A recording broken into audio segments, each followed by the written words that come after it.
Shalom, shalom na Mungu, nawapenda sana. Naitwa Prophet Enoch Nyamuli. Leo nitaka kusema jambo moja. Usipende sana kuweka nadhiri madhabahuni mwa Bwana, na unapoweka nadhiri ni lazima, jambo la kwanza, kuitengua nadhiri.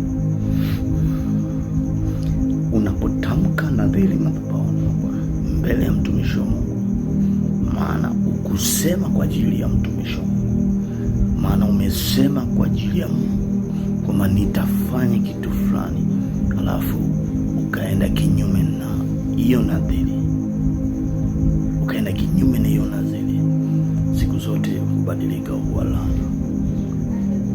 Watu wengi wanakuwa maskini kwa sababu ya kuweka nadhiri.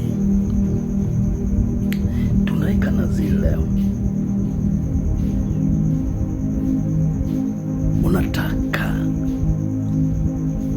Mungu akufanyie nini leo hii?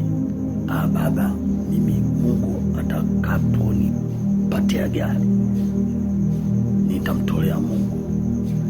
Baada ya kupewa gari unasahau. Kwa nini unasahau? Shetani ana tabia kusaulisha ili usitengue nadhiri yako. Mwisho wa siku unaweza ukatembea kwenye laana bila mwenye kujua.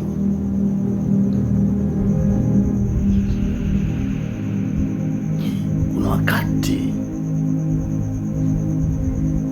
utajikuta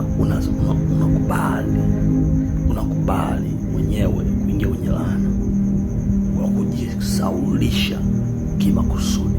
Unajua kabisa nina nadhiri, lakini don't care.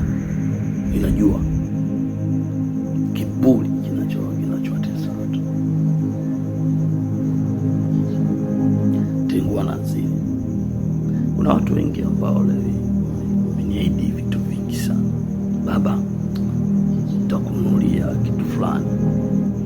Baba, nitafanya hiki, lakini hakuna hata mmoja aliyetengua nadhiri.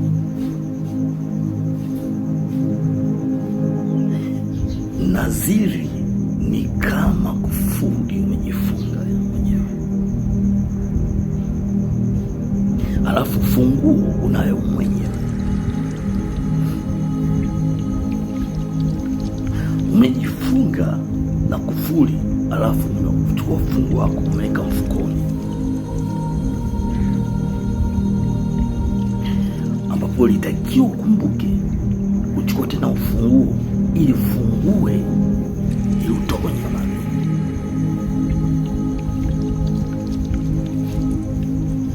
Leo nimekuja kufundisha kitu kizuri sana, habari ya nadhiri. Tumeweka nadhiri.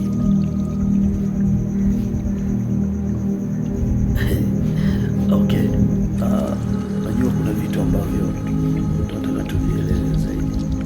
Yule mfalme aliweka nadhiri pamoja na wafanyakazi wake, lakini mtoto wake hakuweka nadhiri hata mara moja.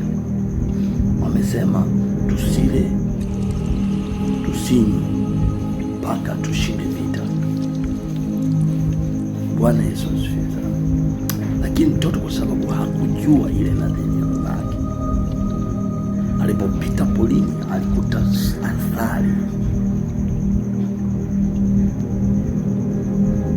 akaila sana, kwa sababu ile nadhiri aliyeka babake, na kwa sababu hakumwambia, walimwingia na kumuua kwa sababu ya nadhiri ya babake.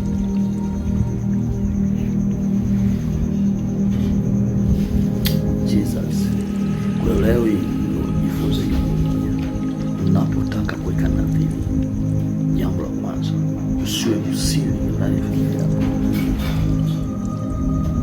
Uambie kwamba nenda kwenye maombi, Mungu nilimwomba atakaponinyanyua nitatoa kitu fulani, naomba mnikumbushe ili nikatengue nadhiri. Penda sana kuitengua nadhiri. Penda sana kuitangua nasi. Mungu akubariki na Mungu akutie wepesi kile ulichokiahidi akitimize katika jina